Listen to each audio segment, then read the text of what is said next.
High-tech ang naging pagbabantay ng isang ama sa kaniyang anak at kasintahan nito. Ang gamit ng ama, isang drone.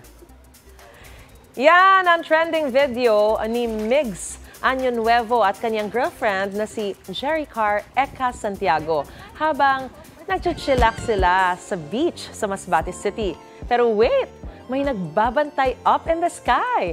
May pa-aerial surveillance kasi ang daddy ni Migs kahit saan sila magpunta para raw matiyak na safe at behaved sila. First time daw kasi bumisita ni Eka sa probinsya nila. Sa 3 taon nilang relasyon, binabantayan daw talaga sila ng daddy ni Migs. Ikinatuwa naman ng netizens ang modern style na pagbabantay na yan.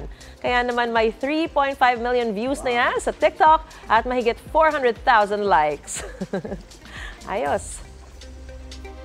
Mga kapuso, para una ka sa mga balita, mag-subscribe sa GMA Integrated News sa YouTube. Sa mga kapuso abroad, subaybayan niyo po kami sa GMA Pinoy TV at sa www.gmanews.tv.